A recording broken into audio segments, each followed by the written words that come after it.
Vamos a dar paso a la última ponencia de esta mesa, que está a cargo de Verónica Zárate Toscano. Su tema es el destino de la nobleza novohispana en el siglo XIX, decadencia o adaptación. Verónica Zárate es investigadora del Instituto Mora desde 1992, presidente del Comité Mexicano de Ciencias Históricas, integrante de los seminarios coordinados por la doctora Gonzalo desde 1989. Sus áreas de investigación son la historia de la prensa, de las mentalidades, de la vida cotidiana, de la memoria y de la música. Recientemente publicó el libro con el tema tan atractivo de diálogo con historiadores, reflexiones en torno al tiempo, el espacio y la memoria. Por favor. Muchas gracias nuevamente, Pilar, por convocarnos. Yo había trabajado sobre la nobleza y esa fue mi tesis doctoral hace ya una friolera de años. Y para este seminario yo tenía otras cosas en mente, pero Pilar gentilmente me sugirió hablar de qué había pasado con los nobles después de que se habían suprimido sus títulos y tuve que volver a mi viejo amor a la nobleza. Para empezar, quiero hacer una cita. La clásica obra de William Shakespeare, Romeo y Julieta, recoge una preocupación nominativa que bien podríamos aplicar a los nobles novohispanos. En el balcón, Julieta se pregunta, "What's in a name? That which we call a rose, by any other name would smell as sweet." ¿Podríamos pensar entonces que un noble con otro nombre sería igual de distinguido? La nobleza a fines del siglo XVIII en Nueva España tenía características muy particulares, aunque compartía rasgos con la vieja nobleza española, y cuando México llega a ser independiente, algunos de sus integrantes ya podrían más bien considerarse como parte de esta naciente burguesía. Esa es una discusión que merece mucha más reflexión y que ahora solo voy a apuntar algunos rasgos. Ellos apoyaban esa legitimación social en la sangre, la raza, el orden absolutista, el linaje, la apariencia, pero también en valores como la virtud, la razón, el mérito y los derechos naturales. Durante toda la época colonial se otorgaron una gran cantidad de títulos, pero por alianzas entre las familias, por falta de dinero para pagar los derechos para tener un título, fueron disminuyendo, aunque en el siglo XVIII hubo un gran auge y una gran otorgación de títulos de nobleza. Sin embargo, para la época que a mí me interesa, solamente estamos hablando ya de 31 distinciones nobiliarias, que son las que estoy tomando en cuenta para esta investigación. La nobleza también tenía características muy distintas en cuanto al tiempo en el que habían disfrutado del título.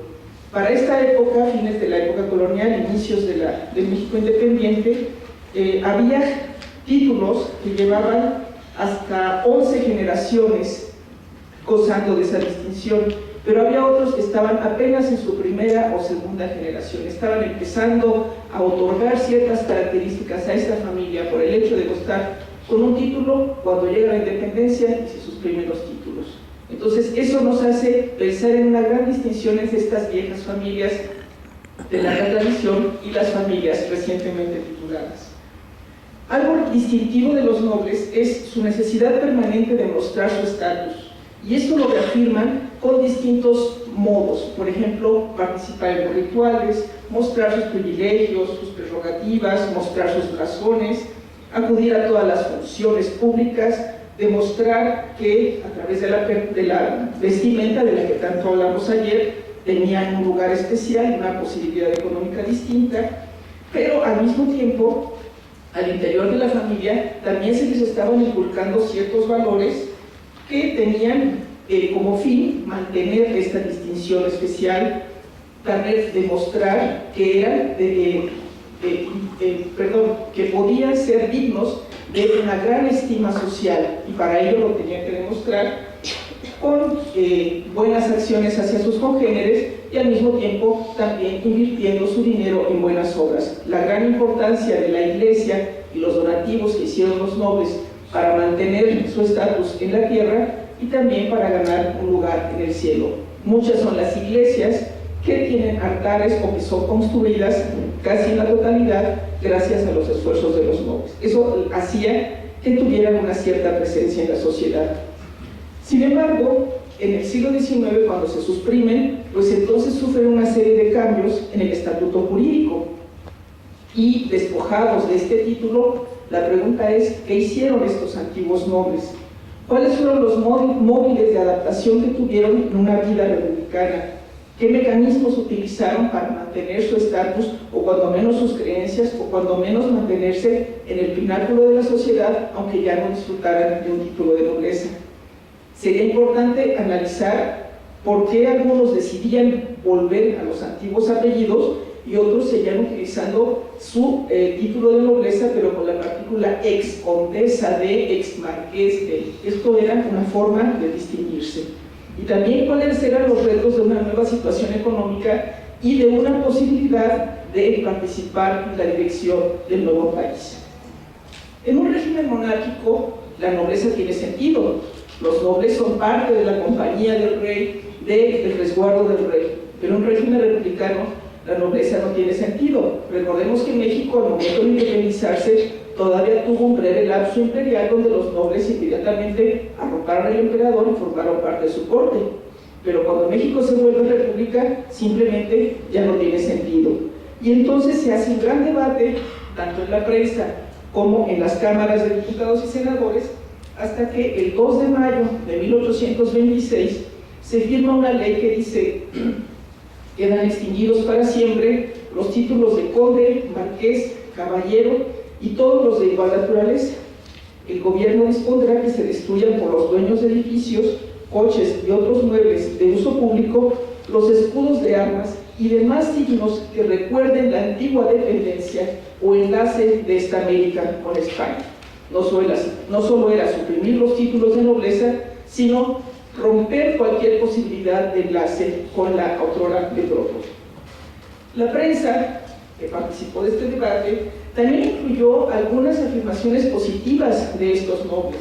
En el Águila Mexicana se decía en 1826: el acuerdo para la supresión de los títulos de Castilla ha enfurecido a algunos bichos que eran o esperaban ser condes o marqueses o barones, pero se debe decir en honor de la generalidad de los mexicanos, con J, que gozaban esas distinciones, que todos ellos miraban con indiferencia tales títulos y aún habían tenido el buen juicio de llamarse con anterioridad por sus propios nombres.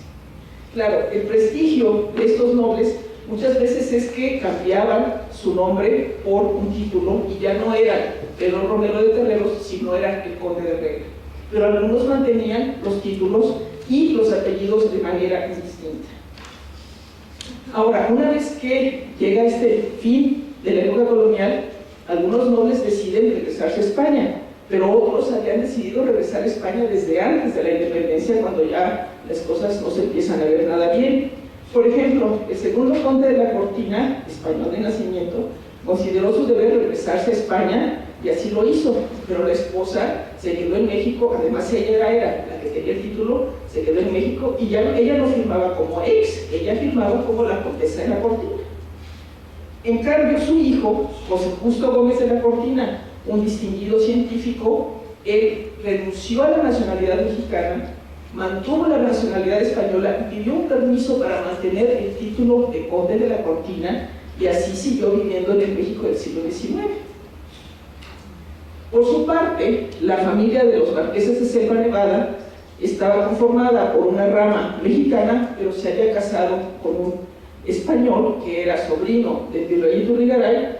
Cuando llega el momento de la independencia, Felipe Zabalza dice: vámonos de aquí, y se embarca con toda la familia, se venden todas las posesiones y se embarcan rumbo a Europa. Nada más que el señor se muere en el camino y la marquesa va, lo entierra en España y se regresa a México. Y aquí sigue, y ahorita van a saber qué más hizo. Otra familia, como la de los condes de Alcaraz, tenía una verdadera obsesión el padre de que sus hijos se fueran a España y que se educaran allá. Los mandó y los pobres se murieron en el camino y no llegaron.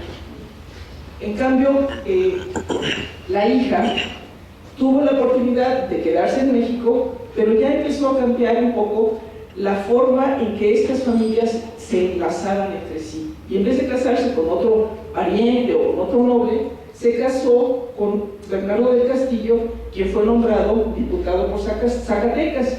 Y cuando este se murió, se casó con Felipe Neri del barrio Larrazábal, que era ministro plenipotenciario de Guatemala. Ahí las estrategias familiares estaban cambiando.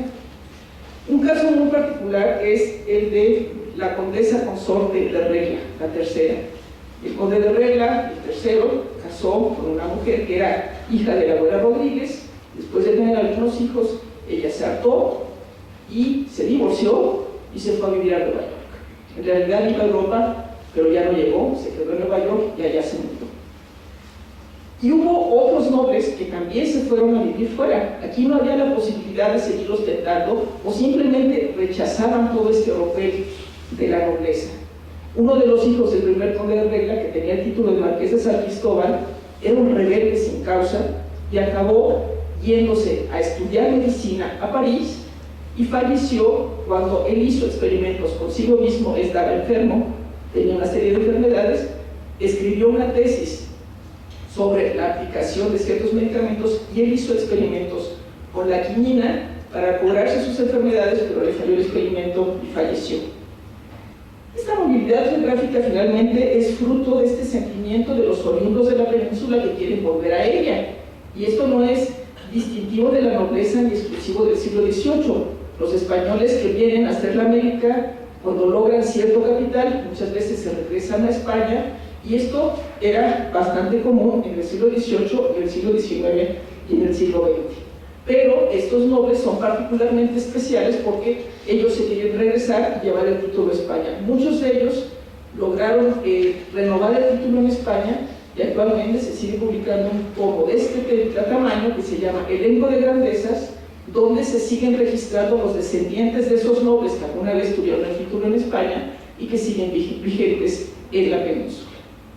Ahora, ¿cómo es una manera también de estos nobles de mostrarse? A través de los rituales.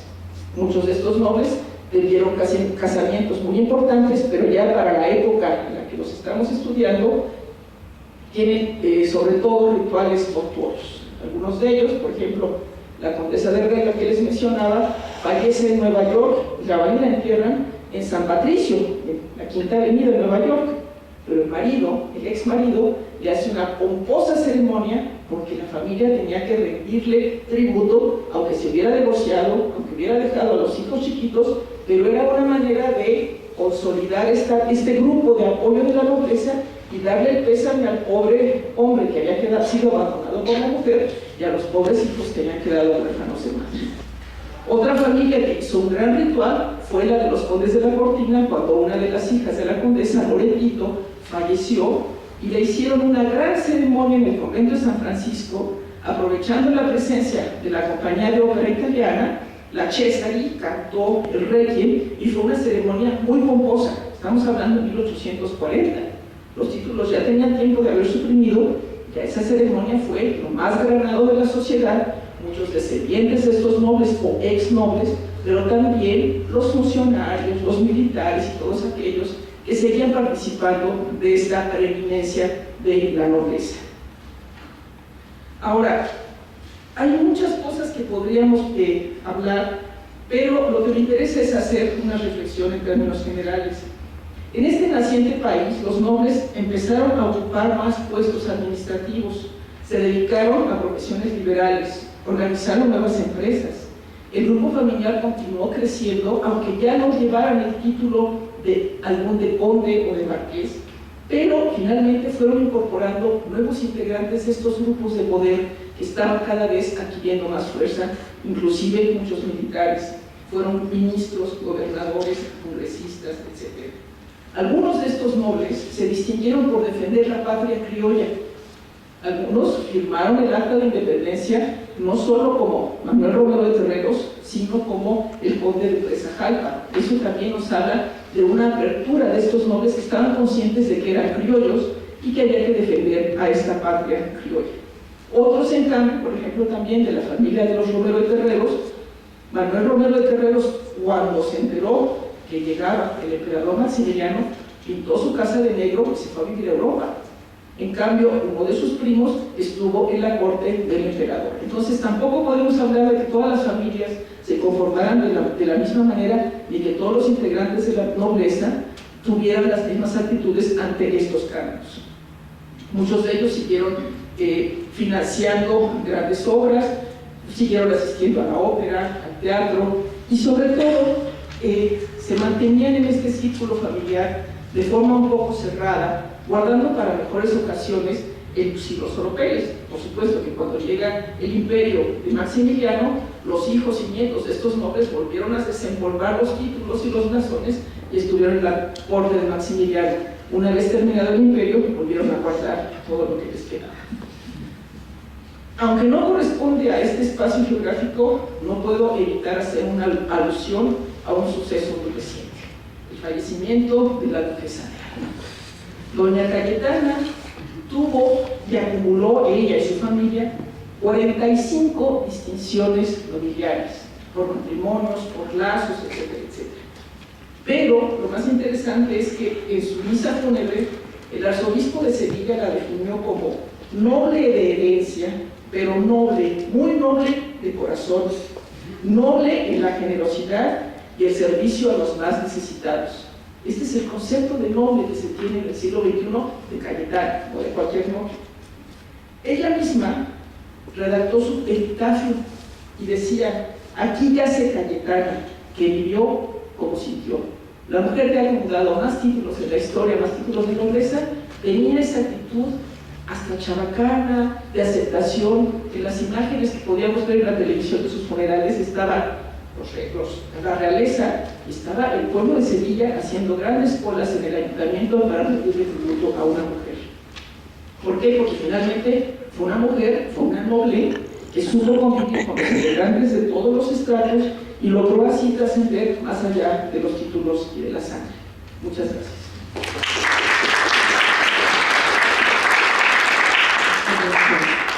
Bueno, pues muchas gracias a todos los ponentes.